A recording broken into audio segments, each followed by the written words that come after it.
ஒரு தகப்பனுக்கு 2 மகன்கள் இருந்தாங்க.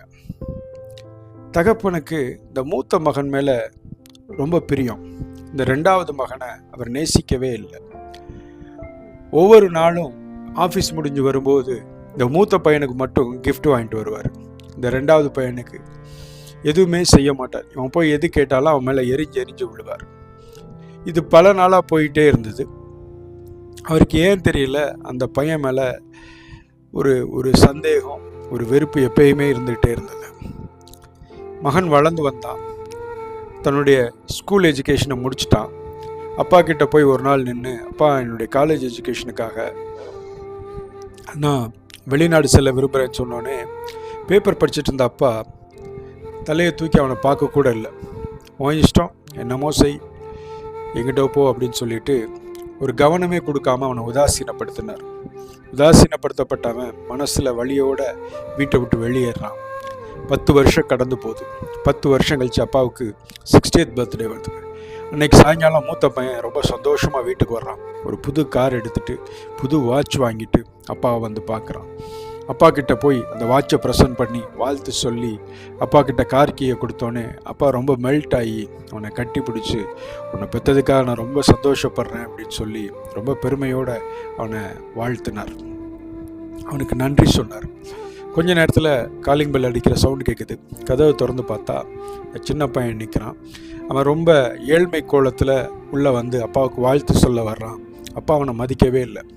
10 வருஷம் ஆகி நீ இன்னும் உருப்படவே இல்லையா, இப்படி தான் இருக்கியா, பாரு உங்கள் அண்ணனை பாரு அப்படின்னு சொல்லும்போது அண்ணன் அவனை பார்த்து ரொம்ப நக்கலாக சொல்கிறான், பாருங்க அவங்க கெட்ட குமாரன் வந்துட்டான் அவங்கள தேடி, போங்க அவனை வாழ்த்துங்கன்னு சொன்னோன்னே அப்பா இன்னும் அவனை வெறுப்போடு அவனை சபிக்க ஆரம்பிக்கிறார். அவன் எதுவும் சொல்லாமல் வீட்டை விட்டு வெளியே போய்ட்றான். 6 மாதம் கடந்து போகுது. 6 மாதம் கழித்து அப்பா ஒரு நாள் வீட்டில் இருக்கும்போது காலை வேளையில் காலிங் பெல் அடிக்கிற சவுண்டு கேட்குது. கதவை திறந்து பார்த்தா ஒரு 2-3 ஆஃபீஸர்ஸ் வெளியே நிற்கிறாங்க. அவங்க சொல்கிறாங்க, நாங்கள் உங்கள் வீட்டை ஜப்தி பண்ண வந்திருக்கிறோம், ஒத்துழைக்க முடியுமா என்ன கேட்குறாங்க. இதை கேட்டவர் ரொம்ப ஷாக் ஆகிடுறாரு. என்ன சொல்கிறீங்க? இல்லைங்க, உங்கள் வீட்டு பேரில் நிறைய லோன் இருக்குது. நான் எந்த லோன் எடுக்கலையேனோன்னே, இல்லை உங்கள் பையன் உங்கள் பேரில் சொல்லி லோன் எடுத்துருக்கிறாரு அப்படின்னு சொல்லும்போது ஆச்சரியமாக பையனுக்கு ஃபோன் அடிக்கிறாரு. பையன் சொல்கிறான், ஆமாப்பா நிறைய தேவை இருந்தது, லோன் எடுத்தேன், என்னால் கட்ட முடியல, நீங்கள் எங்கேயாவது வீட்டை விட்டு வெளியே போங்க அப்படின்னு சொல்லி ரொம்ப ஒரு மரியாதையே இல்லாமல் பேசுகிறான். அப்பா முதல் முறையாக அவன் அப்படி பேசுகிறத கேட்டு மனம் உடைஞ்சு ரொம்ப நொந்து போய் என்ன செய்யறதுன்னு தெரியாமல் உட்கார்ந்துருக்கிறாரு. மகன்கிட்ட பேசின அதிர்ச்சியோடு வந்திருந்தவங்கள்ட்ட எனக்கு ஒரு 2 நாள் டைம் கொடுங்க அப்படின்னு சொல்லி டைம் கேட்டுட்டு அவங்கள அனுப்பிச்சிட்டு வீட்டில் போய் உட்கார்ந்துருக்கிறாரு. திரும்ப காலிங் பெல் அடிக்கிற சவுண்டு கேட்குது. உடனே போய் திறந்து பார்த்தா போஸ்ட்மேன் ஒரு லெட்டரை கொடுத்துட்டு போகிறார். அதை அந்த கவரை வாங்கி பிரித்து பார்த்தா அதில் ஒரு புதிய வீட்டினுடைய பத்திரம் இருக்குது, பக்கத்தில் ஒரு லெட்டர் இருக்குது. அந்த லெட்டர் எடுத்து வாசிக்கிறாரு. அப்பா, கடந்த 10 வருஷமாக நான் வீட்டை விட்டு வெளியில் இருந்தாலும் இன்னைக்கு நான் ஒரு சொந்தமாக வெளிநாட்டில் ஒரு கம்பெனிக்கு முதலாளியாக இருக்கிறேன். அது மட்டும் இல்லை, என்னுடைய சொந்த உழைப்பில் நான் ஒரு வீட்டை கட்டியிருக்கிறேன். அந்த வீடு உங்களுக்கான வீடு. இந்த உலகத்தில் நீங்கள் விதைக்காத எதையுமே நீங்கள் அறுக்க வேண்டாம்ப்பா. நீங்கள் வாங்காத கடனை நீங்கள் கட்ட வேண்டிய அவசியம் இல்லை.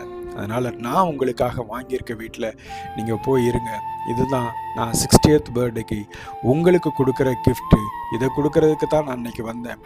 ஆனால் நீங்கள் என்ன அவமானப்படுத்திட்டீங்கன்னு சொல்லும்போது அப்பா அந்த மகனுடைய அன்பை உணர்ந்தவராய் கண் கலங்கி நின்றார். ஆம், எனக்கு அன்பான தேவனுடைய பிள்ளைகளே, பைபிளில் ஒரு வசனம் சொல்லுது, தாழ்மைக்கும் கர்த்தருக்கு பயப்படுதலுக்கும் வரும் பலன் ஐஸ்வர்யம் மகிமையும் ஜீவனுமாம். இந்த 2வது பையனுக்கு எவ்வளவோ ஹியூமிலியேட் பண்ணும்போது அதை டாலரேட் பண்ணுற கிருபை இருந்தது. அந்த கிருபைக்கு பேர் தான் தாழ்மை. அந்த தாழ்மை எங்கேருந்து பிறக்குதுன்னா கர்த்தருக்கு பயப்படுற பயத்திலேருந்து பிறக்குது. அது மாத்திரம் இல்லை, தேவ அன்பை ருசிக்கிற ஒருத்தனால தாழ்மையாக தான் இருக்க முடியும்.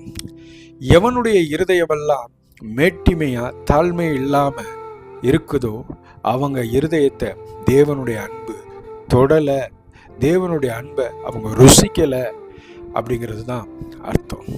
இன்னைக்கு நீங்கள் எந்த நிலைமையில் இருக்கிறீங்கிறத நீங்கள் கொஞ்சம் பரிசோதிச்சு பாருங்க. ஒன்று சொல்கிறேன், தேவன் உங்களை நேசிக்கிற மாதிரி இந்த உலகத்தில் யாரையும் நேசிக்கலை. நீங்கள் எந்த நிலைமையில் இருந்தாலும் தேவ அன்பை நீங்கள் ருசிச்சிருந்தீங்கன்னா நீங்கள் தாழ்ந்து போன நிலைமையிலையும் ஆண்டவர் உன்னை உயர்த்துவார். நீ தாழ்மையாக இருக்க கற்றுக்கொண்டினா தாழ்ந்து போகிறது வேற, தாழ்மையாக இருக்கிறது வேற. நீ தாழ்வுங்கிறது குறைவு.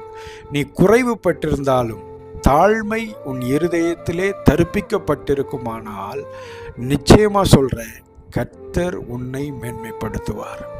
உன்னுடைய குறைவுகள்னால நீ சோர்ந்து போகாத, உன்னுடைய பலவீனங்கள்னால நீ சோர்ந்து போகாத.